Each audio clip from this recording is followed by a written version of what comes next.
Nah, assalamualaikum warahmatullahi wabarakatuh. Waalaikumsalam warahmatullahi Waalaikumsalam warahmatullahi wabarakatuh. Gimana kabarnya semua hari ini? Pada sehat kan? Alhamdulillah sehat, Miss. Alhamdulillah. Ya, lagian minggu kemarin kita kan sudah libur. Miss harap bisa ngasih waktu buat kalian refresh sejenak sama tugas-tugasnya. Dan Miss harapkan bagi yang belum selesai tugas-tugasnya di bulan Agustus, September, dan Oktober kemarin sudah dilengkapin sekarang. Soalnya sebentar lagi kita akan memasuki penilaian akhir semester. Nah, untuk materi kita sendiri, fungi ini merupakan materi terakhir ya untuk di semester 1 ini. Nah, 2 minggu yang lalu kita sudah mempelajari tentang karakteristik fungi. Mis harap kalian masih ingat ya mengenai karakteristik fungi. Untuk hari ini kita akan mempelajari mengenai klasifikasi fungi. Namun sebelum kita memulai pembelajaran kita hari ini, ada baiknya kita mengucapkan Bismillahirrahmanirrahim ya. Semoga pembelajaran hari ini berjalan dengan lancar. Oke. Ada pun indikator yang harus kita pahami yaitu memahami mengenai klasifikasi fungi sendiri. Kalian harus dapat membedakan ataupun mampu mengidentifikasi klasifikasi dari setiap filum yang ada di fungi, tingkatan filumnya saja ya. Nah, jadi di sini di pembelajaran kita hari ini, Miss ada ngirimin modul. Nah, di situ Miss ada juga menjelaskan mengenai pengelompokan jamur sendiri. Biasanya di pengelompokan jamur sendiri, itu jamur dikelompokkan berdasarkan reproduksi seksual. Masih ada yang tahu kan maksud dari reproduksi seksualnya? Peleburan, inti? Inti gamet. Ya, inti gamet atau inti sporanya. Kalau di fungi spora gitu kan.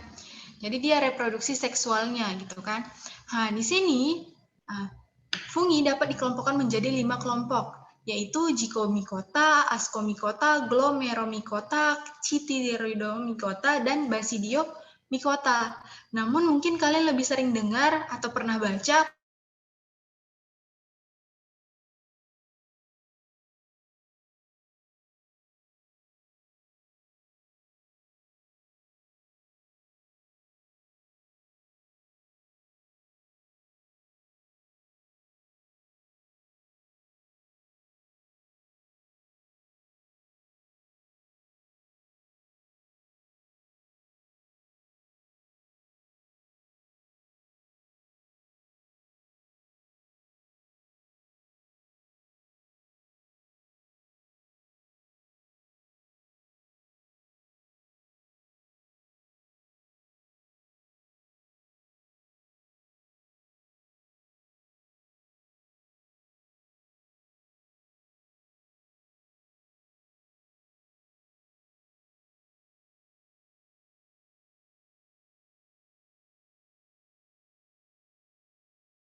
Oke.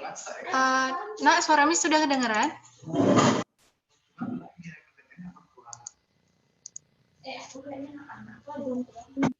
Sudah? Kita ulangin saja ya. Tadi ada gangguan jaringan. Assalamualaikum warahmatullahi wabarakatuh. Jadi kita akan memasuki mengenai pembelajaran klasifikasi fungi. Sebelumnya, kalian sudah paham kan?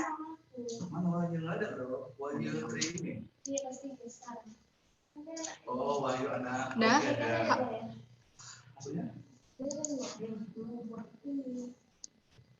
poster sama artikel. Jadi udah sama dia, kirimkan dulu laporannya ke Pak Jemi biar dilihat kan, maksudnya dicek bagian segala macam. Baru bisa dia buat artikel sama poster dulu.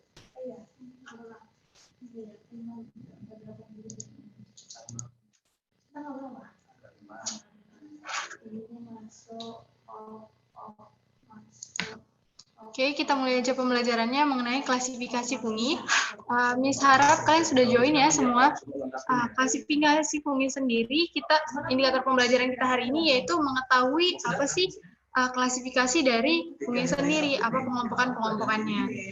Jadi pengelompokan jamur sendiri itu dikelompokkan menjadi 5 kelompok berdasarkan alat reproduksi seksualnya, ya.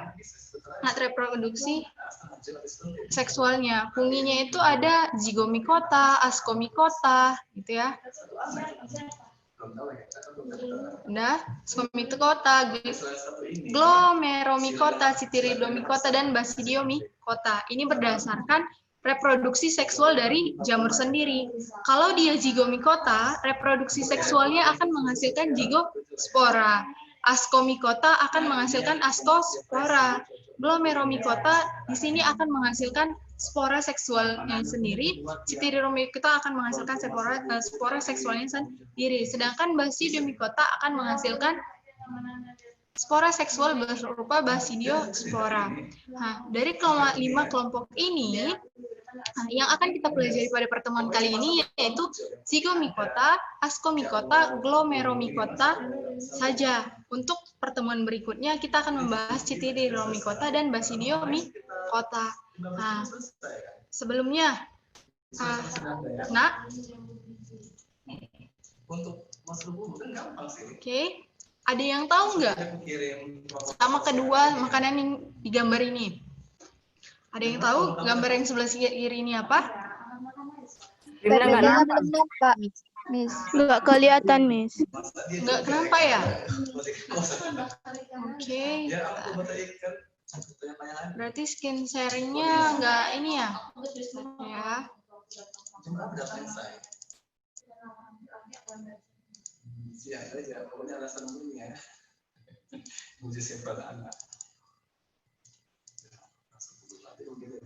Ini screen sharing-nya sudah terlihat?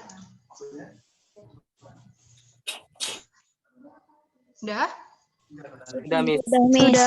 Jadi di sini Miss ada 2 gambar nih berupa makanan. Sebentar ya, Nak. Halo, Karen. Tadi udah bisa screen share. Ini banyak kali kayaknya harus edit. Nah, kita lanjut lagi.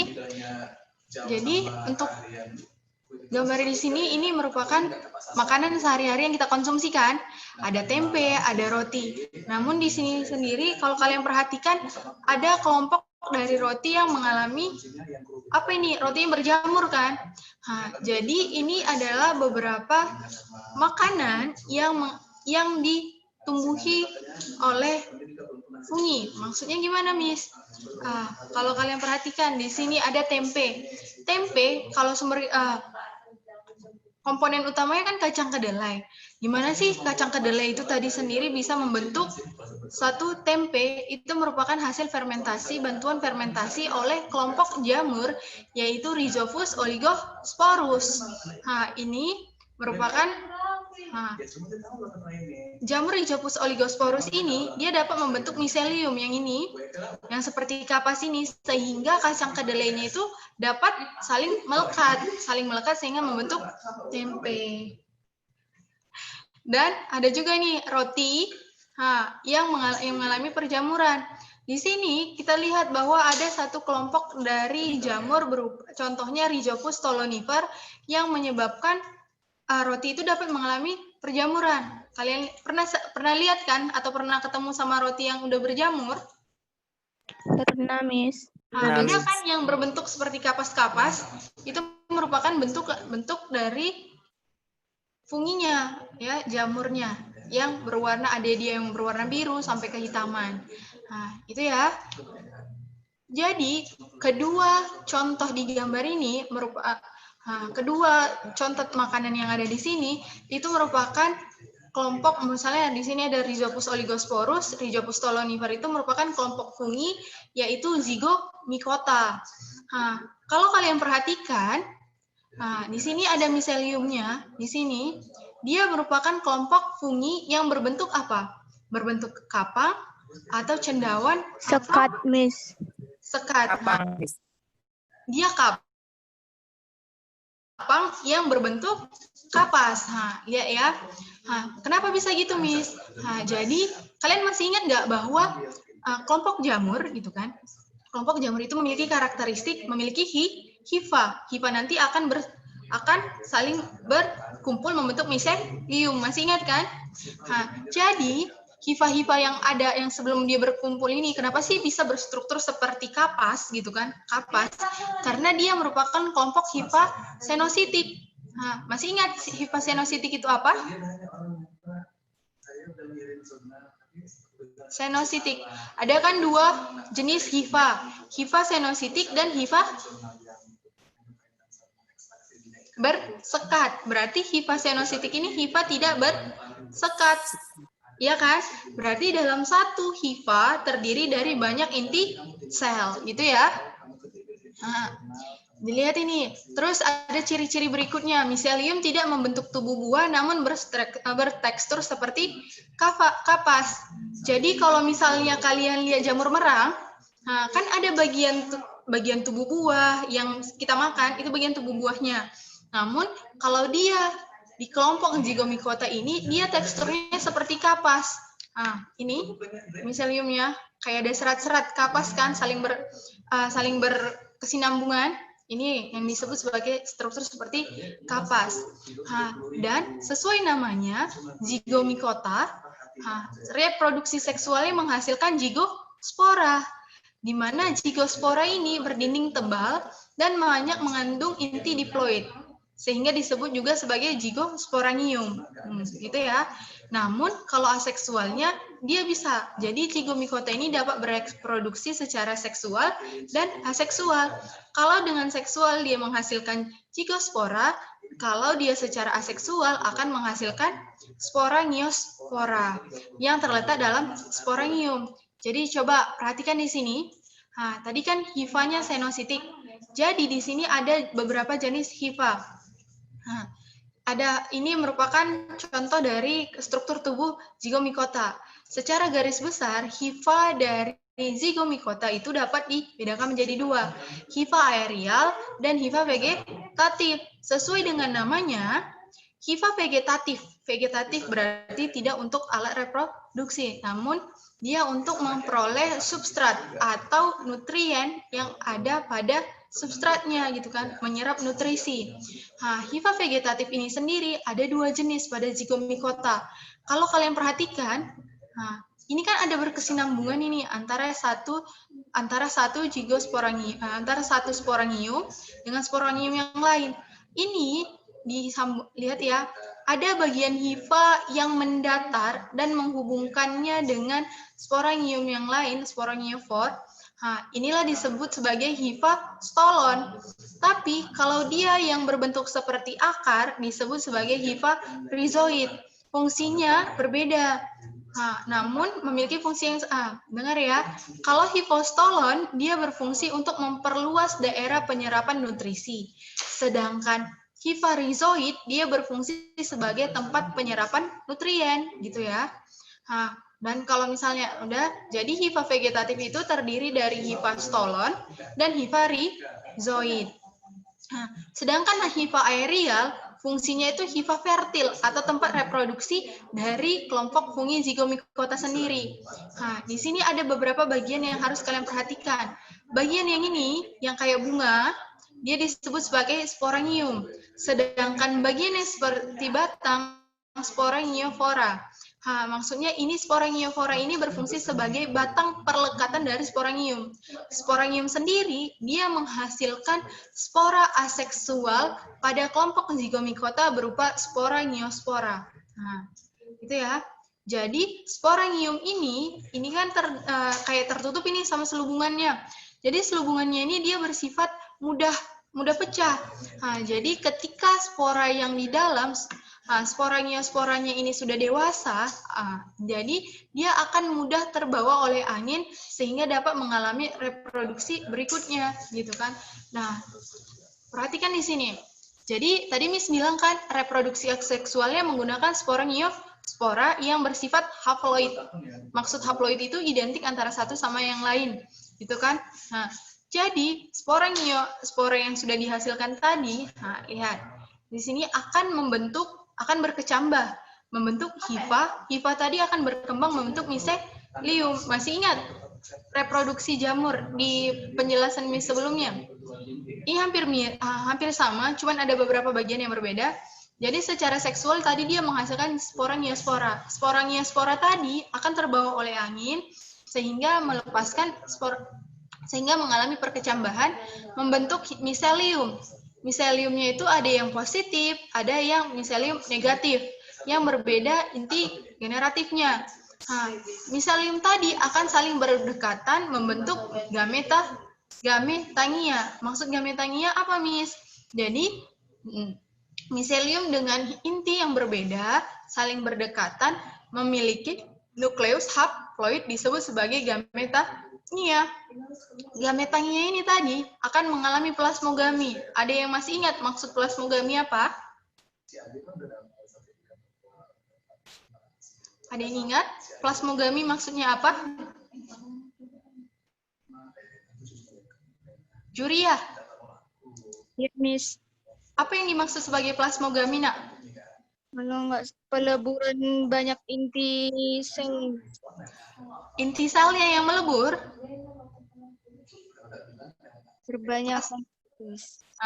Jadi Miss perbaiki ya, dia memang peleburan, namun bukan inti selnya yang melebur. Kalau plasmogami yang melebur itu sitoplasmanya. Jadi cairan yang ada di dalam selnya melebur, ya kan? Tadi kan sudah mengalami pemanjangan, berarti semua materi inti genetiknya makin banyak. Plasmogami ini di sini terjadi proses pembelahan peleburan sitoplasma. Lihat di sini sitoplasmanya bergabung. Setelah mengalami plasmogami, dia akan berubah dari gametangia akan berubah menjadi zygosporangium muda, di mana zygosporangium muda ini sudah tertutupi oleh satu kapsul.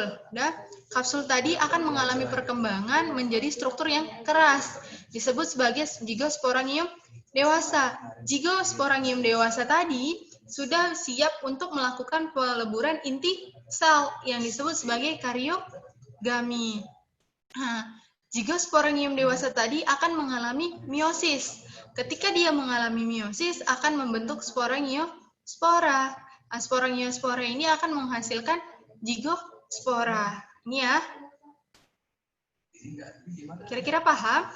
Jadi, sporangiospora tadi kan secara seksual sudah terbentuk. Sporangiospora tadi terbawa angin akan mengalami perkecambahan.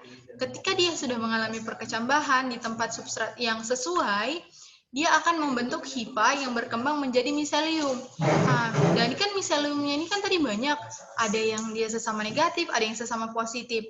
Yang berbeda akan saling berdekatan sehingga membentuk gametangia. Gametangia tadi akan mengalami pemanjangan, membentuk yang terdapat di dalamnya terdapat nukleus haploid. Gametangia mengalami plasmogami.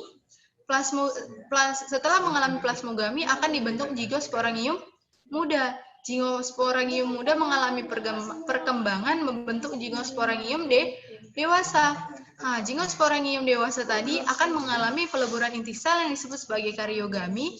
Setelah zigosporanium dewasa tadi, inti selnya sudah mengalami peleburan, dia akan mengalami pembelahan secara meiosis, membentuk zigospora. Gitu ya. Paham? Paham, Miss. Ya. Coba misalnya, karakteristik yang dimiliki oleh kelompok zigomikota adalah, ada yang tahu? Kalau yang A, spora aseksual berupa zigospora, ini benar atau salah? Salah, Miss. Benar ya? Salah ya. Yang dibilang Juria tadi tepat, spora aseksualnya bukan berupa zigospora. Kita lihat yang option B, spora seksualnya berupa spora neospor. Ini benar atau salah? Benar. Benar, Miss. Benar, Spora Miss. seksual berupa spora neospor. Coba lihat. Spora seksualnya apa tadi? Seksualnya. Zigospora. Berarti, ya, berarti pernyataan B sah? Salah kan? Kalau yang C, miselium tidak membentuk daging buah. Miseliumnya di zigomikota membentuk apa? Kapas kan? Iya. Karena dia tidak memiliki daging buah, berarti option yang C Benar. benar, gitu ya. Tidak memiliki dinding sel. Zigomikota memiliki dinding sel nggak? Dari kitin. Memiliki atau tidak? Memiliki. Memiliki berupa apa? Kelompok jamur biasanya dinding selnya terdiri dari atas apa? Kitin, Miss. Kitin, benar. Jadi kalau untuk kelompok zigomikota, dia itu termasuk kitin, tapi lebih spesifiknya dia jenis kitonase, turunan dari kitin. Terus kita lihat option yang E, zigomikota atau kelompok fungi bersifat autotrof. Benar, Miss. Benar, Miss. Benar. Salah ya. Kelompok fungi dia itu heterotrof, tidak dapat menghasilkan makanan sendiri, ya. Jadi jawaban yang tepat itu yang C. C, ya. Kok pada bingung? Karena tadi jaringan ini ya. Jadi karakteristik, kita ulang ya. Karakteristik zigomikota itu dia sporanya secara aseksual menghasilkan spora neospor. Namun secara seksual menghasilkan zigospora. Miseliumnya tidak membentuk daging buah namun berbentuk seperti kapas. Memiliki dinding sel berupa kitin, bersifat heterotrof, ya. Kita lanjut. Ada yang pernah makan spaghetti pakai black truffle nggak? Jamur black truffle?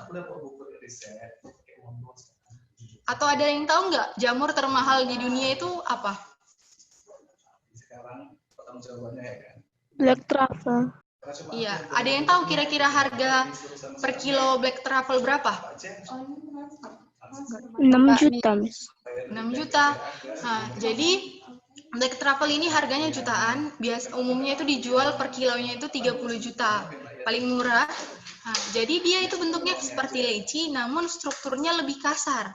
Biasanya berwarna hitam. Ada kelompok kelompok truffle, jamur truffle itu yang warna putih, harganya lebih mahal mencapai 120 juta per kilonya, ya. Sedangkan yang ini, kalian pernah dengar obat penisilin? Pernah. Pernah. Jadi ada Penicillium notatum merupakan salah satu jamur yang berguna sebagai pembentuk antibiotik. Antibiotik itu obat untuk mengatasi infeksi dari bakteri, gitu ya.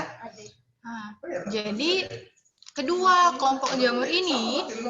jenis jamur ini masuk ke kelompok Ascomycota. Jadi kalau kalian lihat dari strukturnya sendiri, menurut kalian black truffle ini mikroskopik atau makroskopik? Makroskopik. Makroskopik. Iya, kalau penicillin Mikroskopik. benar ya. Jadi dia dapat Ascomycota ini kelompoknya dapat bersifat uniseluler karena mikroskopik, contohnya penicillin tadi, maupun multiseluler, contohnya black truffle tadi. Jadi tapi ada perbedaan ini. Kalau di Ascomycota uniseluler dapat membentuk koloni. Jadi dia hifanya itu nanti ada, namun dalam bentuk hifah semu, nggak sejati, gitu ya. Sedangkan miselium ascomycota yang multiseluler, lihat ini, dia tersusun atas hifa bersekat dengan tubuh buah yang disebut ascocarp. Yang ini disebut ascocarp. Di dalam ascocarp ini tubuh buahnya terdapat ascus. Ascus tadi merupakan kantong yang akan menghasilkan ascospora. Nah, itu ya. Ascospora merupakan reproduksi seksual dari kelompok ascomycota. Lihat. Ascus kantong spora yang ini. Ya. Sedangkan ascosporanya yang ini, yang kayak biji-biji di dalamnya, ini merupakan ascosporanya yang menyelubungi antara beberapa kelompok ascus disebut ascocarp. Kayak daging buah, itu ya, ascocarp. Jangan beda.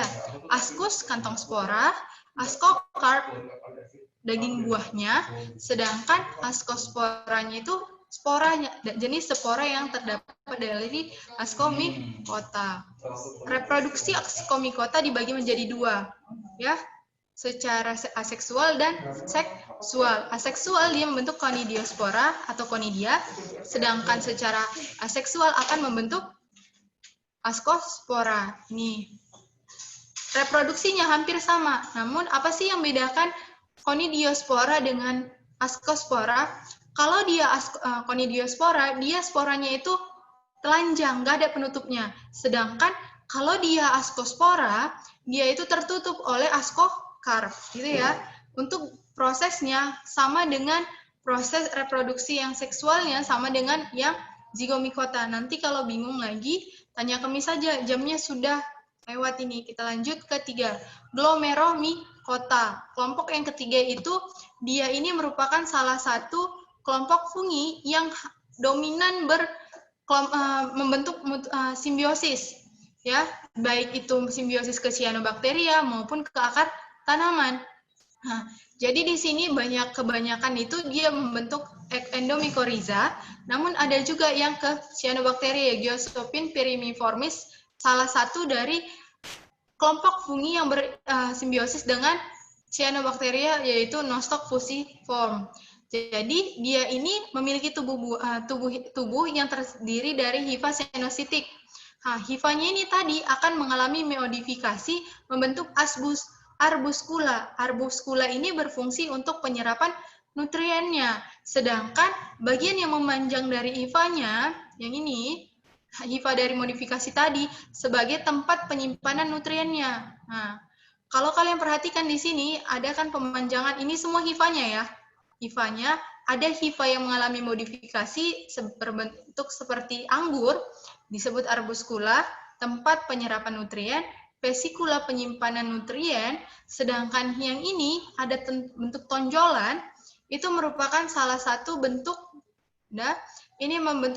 salah satu bentuk spora yang terbentuk secara aseksual, yaitu chlamydiospora, secara blastik, gitu ya. Jadi untuk pertemuan kita hari ini sekian. Kalau ada pertanyaan, Miss persilahkan. Kira-kira ada yang mau bertanya mengenai tiga film dari fungi ini?